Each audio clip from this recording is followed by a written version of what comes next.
Street. And Katzman usually on keys, or yeah. But that kind of was something that I would come back from Nashville sometimes and like sitting with those guys. But that was like their that was like their project. There were a lot of good days. Yeah, there were a lot of good days. Like all different versions of your collaborations have been great. Oh man, so my brothers and my cousin, are just such a big part of all that. So. Big brothers rule. So I found a YouTube clip of you playing a kind of a blues ballad solo once. It goes a few years back. Play us a song? Yeah. What was it? I don't remember. It was absolutely wonderful. It was. Where was it? I just found it on YouTube. It was you all by yourself. Speak of the devil. There he is. You want to pick a couple? Yeah, we can play a couple.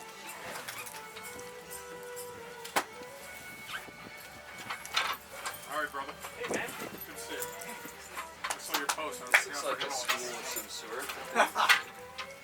Yeah, it's a chair. Is that a chair? It is. Yeah. It's a scary looking chair, right? Whether it holds or not is another story, but it looks like a chair. Those are great for when you're online. It's a little thing to hold. Yeah. Terry McGill was using that. Oh yeah? Yeah, he seemed like it. You got like music on the back of that guitar.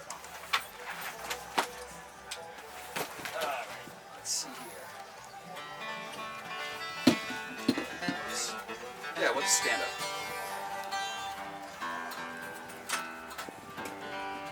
So, I don't know what that song could have been, but I'll track it down again.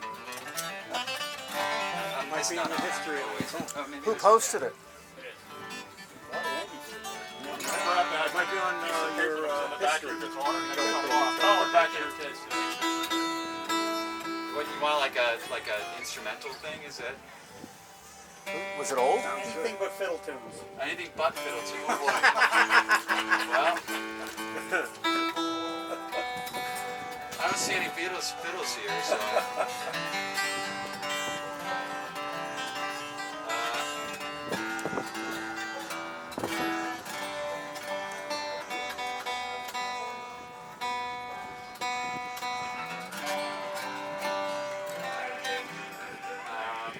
Anything but fiddle tunes. Yeah. How about Harmonies. Doc? You guys are great harmonizers. Something where you're dueling a little bit. Yeah. Maybe you've written recently, maybe. You want to try out with a friendly audience? Something where you're dueling back and forth a little bit. Okay. How about,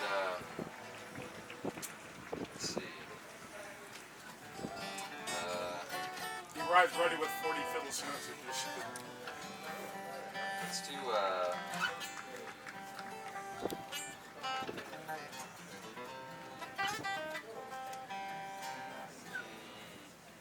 want to sing something?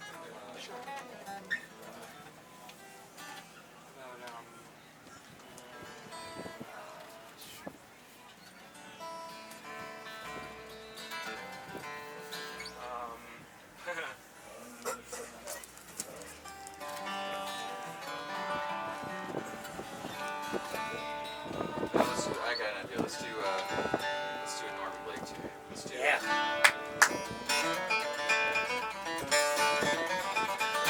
Nice.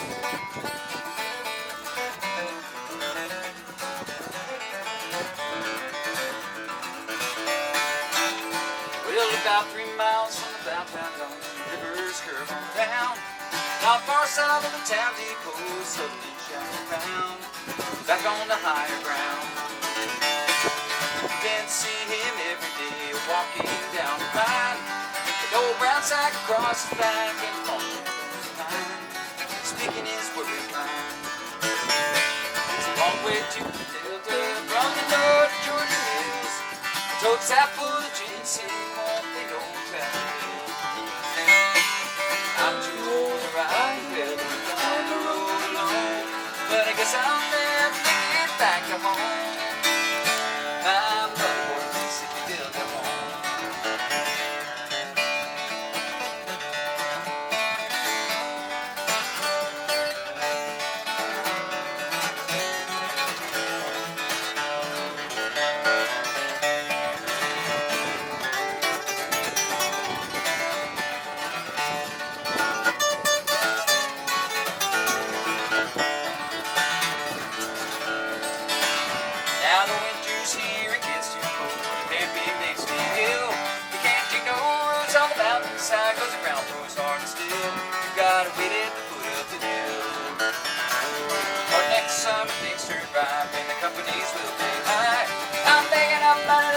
my blues with his mouth goodbye.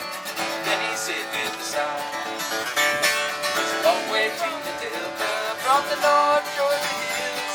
A toad's apple, a ginseng, won't be no traveling. I'm too old to ride the railroad, I'm on the road alone. But I guess I'll never make it back to home. My mother won't see Delta home."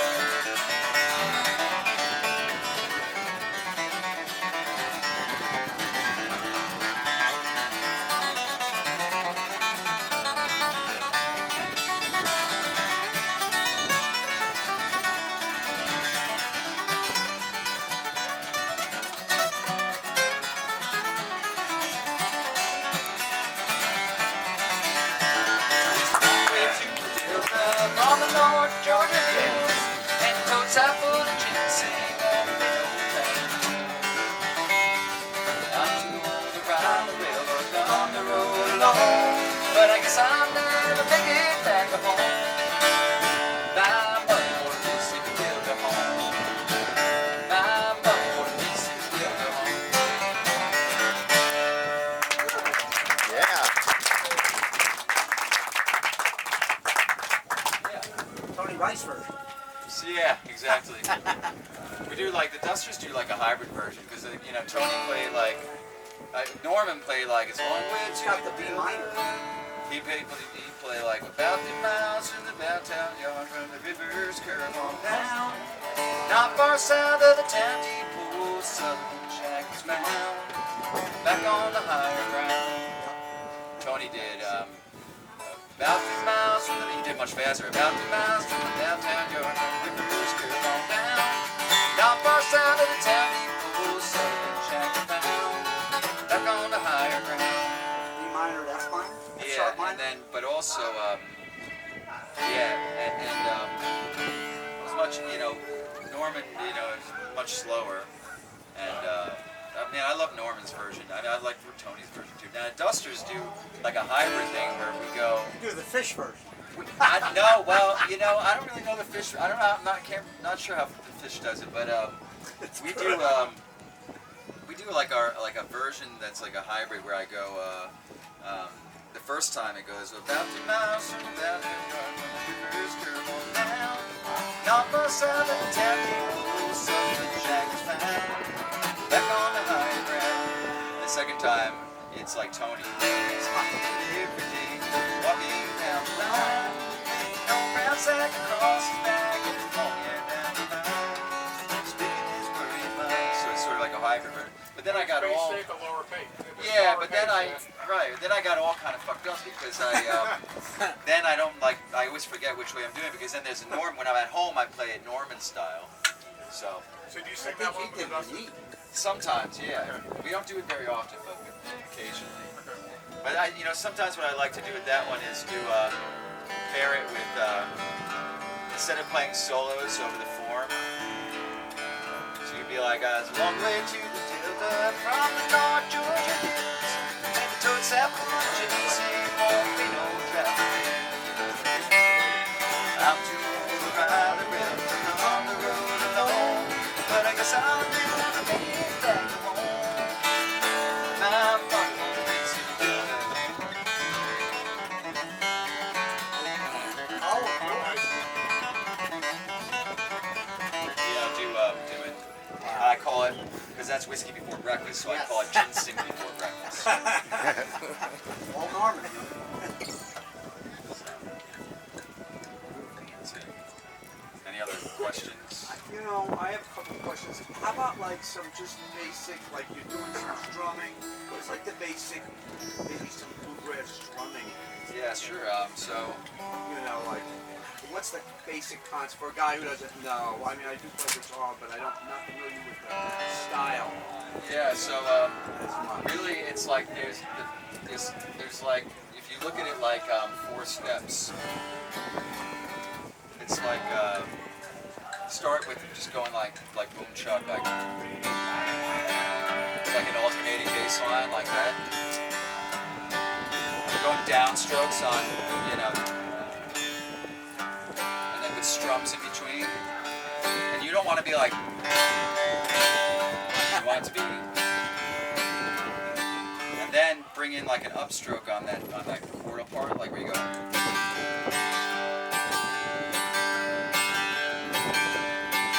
And then there's like a little bit of like a cross-picking thing that you can do where you go like, which would be like the third set, where you kind of go like.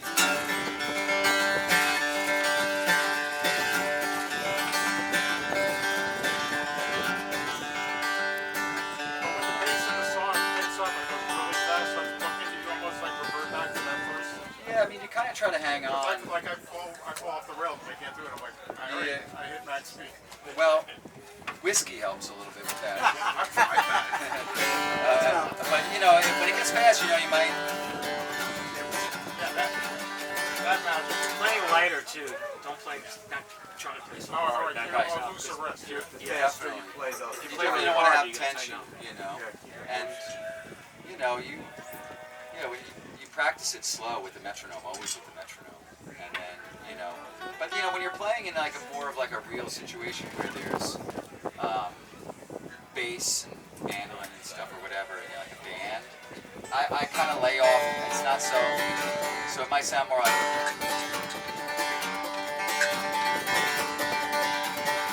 listen to it without like any. It's like, you know, that's kind of the.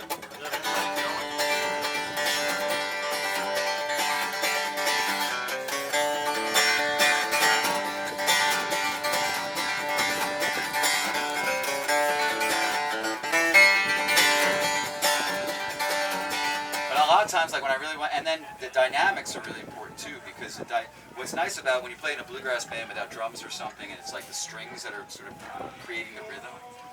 What's cool about that is, as a guitar player, you have like a lot of control over the dynamics, and you can really like bring song. I mean, you know, we could talk about rhythm bluegrass guitar for like 2 weeks, you know, but really quickly, like one thing to always be remembered too is that like, you know, you have so much control of the dynamics, and that's what can bring a lot of life back to the song. So like if you take, instead of just playing like, you know, like a lot of people will do this like in jams or whatever, they just kind of play like a level like rhythm, you know, like okay, you know, it's my rhythm. So you're doing a tune, it's like, this 9-pound hammer is a little too heavy for my size, baby, for my size.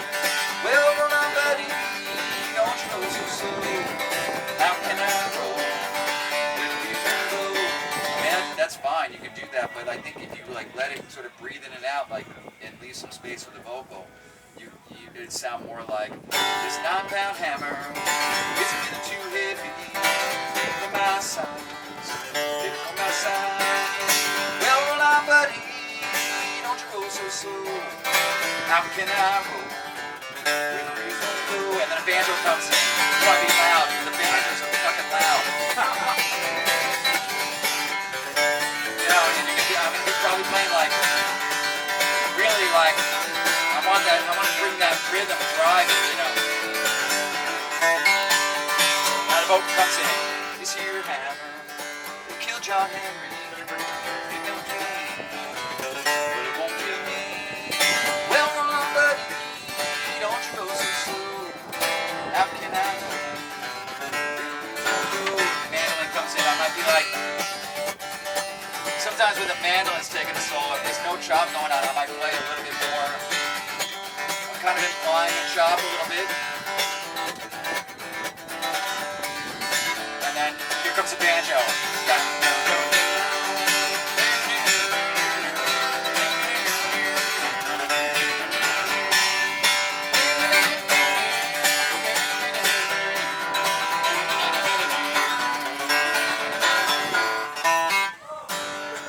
So it's like, you know, you use the dynamics to, you know, to bring a little life. How do you pass the energy when you let the next person solo? How do you keep the energy going instead of letting it drop, you know?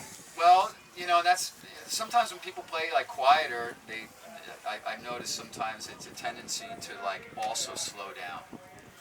So the way to do that is just not do that. And seriously, I know it sounds, No, you know, Louder, not That faster. actually makes sense. I remember like when I lived in Nashville, I lived with a banjo player named Noam Pakelny. and who plays in Punch Brothers. He's like one of the greatest banjo players ever, and he was good friends with this great guitar player named David Greer. And they would like get lunch sometimes, and so he would come to the house and like he'd be waiting for Noam to get ready, and we would be like talking for a while. And back then I smoked cigarettes, and I remember him being like, "Oh, you smoke cigarettes? Oh, yeah." He's like, "I quit. That's cool." I said, "I've been trying to quit. I don't know." He goes, "Well, you know what the way to quit is?" I said, "I don't know." He goes, "Well, every time you want a cigarette." I said, "Yeah." Don't. He goes, "Don't smoke it." It's like, oh, you're funny. But he wasn't wrong. That's actually ultimately how I quit. You just stop smoking one day. But like, it's, you know, if you're aware, I think with timing things, if you're aware that that's like a thing, you know, and that comes with like sometimes like being aware of it. Sometimes it's hard to be really like critical of your own playing while you're playing. So it's really great to listen to recordings or make recordings of yourself playing, because you'll find that then you can kind of go back to it, and now you can really like analyze it when you're not playing, and you go, oh wow, on that little passage I speed up. So then just knowing that much, if you're aware of that, then you can think in your head, well, I'm going to act like I'm slowing down, but you're not. You don't really slow down because you're used to speeding up, so it ends up balancing itself out. So Metronome helps tremendously. yeah, The metronome. the more you can play with a metronome, the better. Always. You know. The first time I had a metronome, I bought a metronome and I was using it, and I was like, something's wrong with this metronome. I brought it back to Sam Ash. And I put it on the counter. I said, I gotta return this. And he said, No worry. I said, wait a second. So the metronome is wrong, but you're. Yep, that's it. Everyone thinks Like, it's so broken when off. they first get it. That's one of those painful conversations you have to talk to Mike sometimes. I got a flat I'll go home and practice some more. Yeah. If you're struggling, you know, you played a really long time, and every time you go to try to tackle any technique to play, it just frustrates me so much. So, as an amateur flag picker but a long-time guitar player, can you recommend one opening tuning to start more than another one? One opening tuning. Yeah, no open tunings? I don't use an open tuning, but I mean, you know. Because Molly was here a couple of years ago. Yeah. She did that, and I tried to do it, and I think I really went backwards. Yeah, I would stay with standard with tuning. regular. Yeah. I mean, what Well, Molly's thank doing you. No, I is don't pretty. need anything else. It's great. Yeah. I'll stick back to the other. Molly's I'm pretty bad enough. I'm advanced with bad that. enough with the regular tuning. Yes. Me too. But Molly's, you know, she's, you know. Stood right there. Right. She's got a whole. Went like this, right over my head. Yeah, She's like, no, she's got a okay, whole thing with maybe that. go like this, and Yeah. I'm like, okay. She did the same strumming as you did. She told us. Yeah. Oh, that part, yeah. Yeah, it's great. That's what you should do. Yep. Thank you. If you're That helps. practicing fiddle tunes and you're playing in like first position all the time, how do you start learning to play in a? Know your chords going all the way up the Could neck. you give us a demonstration? So like, you know, if you're used to playing G, C, and D like this, you gotta remember that every one of these chords has like, you know, so a different shape. So your G's there, well here's your next G, right? And then like your next G is like, you know, if you look at it, the D shape, you know, it's kind of like caged, I guess they call it. Then there's like a C, that's a D, that's a G as well. That's an A shape, you know, so that's the first, that's like the most coarse way you can sort of zoom out. Because that's gonna ultimately, like where there's chords, there's notes and scales, and so, you know, that's like your very first foundation of like how to start moving up the neck. So, you know, I know that like just, now I know some scales and some riffs and some melodies and this and that are in all of these positions, you know. So you want to practice like, you know, major scales in like, so here's your G, so now you want to figure out where your major scale is there. Then you want to maybe figure out where your like minor pentatonic is in that G, and then you want maybe your major pentatonic, you know, which would be actually in the position would be like. So you want to like, and then you got to do that like up here where all these different chords are, you know, and then that's going to sort of give you some sort of foundation of like how you can go up the neck. I mean, for me it was like I learned some licks, like blues licks, like, you know, you start with like that minor pentatonic thing over blues where you just kind of,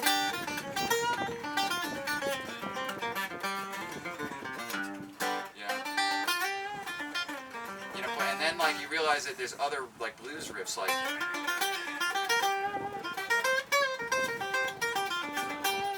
and then there's like these like other like majory kind of blues riffs like, maybe like B.B. Kingish. But then, you know, it occurred to me that all this stuff kind of can connect. There's another position. And use this position, right? So you can kind of connect all that stuff, and you go, oh wow, like this all sort of connects. So like, I would like, you know, encourage you to like maybe check out like if sometimes I tell people like try going like a G major pentatonic from like this, which is like an awesome, you know, pentatonic 5. It's a 5-note scale. 1, 2, 3, 4, 5. 1, 2, 3, 4, 5. You know. So if you look at that, just that much, I'm going from like almost the lowest note on the guitar to almost the highest note on the guitar. Just like it's like I call it like it's like the express train. Just stay on one scale and one chord. I mean, I would start there, you know, just for so I could use that to kind of connect this. Like there's like this stuff over here, so if I'm playing in G, you know, I could be playing like, you know, whatever, and then I can kind of, now I'm over here and this. Now I'm like where this chord is. This is like the C. This is kind of like a D minor, but it's kind of based off of this. And then back to the, you know, to this 3rd fret area stuff. But it's like just like you can see how like it's like where all these chords sort of. There's this. Where all those chords are, that's like where all my positions are, and I know some stuff here, and I know some stuff here, and I know some stuff here, and I know some stuff here, and I can connect it with these like, you know, like a scale. Ride the express. Right, you can ride the express to get from to or from, or you can even go chromatically. Sometimes I do a lot of that to get around, but you know, that's basically it. I wanted to just add or ask, when you use a lot of open strings in your solo playing, when and how do you incorporate your open strings? Yeah, so that they you know, feel I natural? think whenever possible, but you know, I think so. I mean, it's a sound, you know. So I mean, that's gonna sound, you know, like if we're doing a fiddle tune, it's kind of nice sometimes to have those open strings because Brony you know, almost,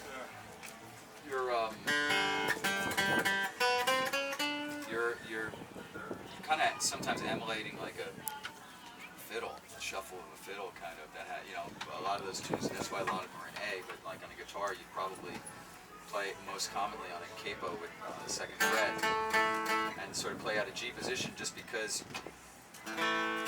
Not because you can't figure out the notes without the capo, but it's just, it's going to give you a sound of That open string sound. right.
trying to use some of what we were talking about. The house. Then I overthink it. Yeah, the middle break kind of went off. I got the journey. That's right. You paint yourself in the corners, ideally. I think, like, you know, sometimes I try to, like, live on the edge, you know. I think that's where, like, good stuff happens, and that means you have to be okay with, like, you know, falling down in front of people, and I don't, honestly, I don't care, you know, because to me live music is like, it's that, it's like I like to try to push it, and sometimes, you know, you make mistakes, and I think, like, the quickest way to make less mistakes is to not worry about making mistakes and just let yourself make mistakes. Who cares? You know, it's just music. It's just fun. You know? And I mean, unless of course you're in the studio and you're making a record and somebody's, you know, you're paying for studio time, then you kind of want to get it right quickly. But you know, with live music or a jam or something, you want to just not worry so much about, you know, perfection and just kind of allow yourself to make mistakes, because that experimentation is what's ultimately going to help you sort of get better, you know. Shecky once said that when he's playing lead, he goes, "I'm hanging on for dear life every time I play." Ideally. And I think it's a great, I mean, because that's the way I've always felt, trying to play lead. Like, I'm hanging in there, I'm hanging in there. Yeah, ideally. I'm trying to stay on the play. So that's fun. That's how you keep it fresh. I've got a question for you. Just keep playing through it. Your hands are so fast, right? Is there anything you do special to stay limbered up, or anything with your muscles or anything like that? 'Cause I look at you and I think about a guy who pitches 9 innings, and like, how do you not warm up hurt and you yourself? take breaks. You warm up. You make, you know, when I was younger, I'd take the guitar out of the case, go right up. You know. But these days, I definitely like make sure I get a decent warm up. And when I'm on tour, particularly, I you know, usually I get up in the morning and I play for like mellow tempos. I mean, I put like the metronome on like 80 and play through things. Just it's like slow, chill, and just kind of keep my hands moving. Like almost like a tune like that, I might play like.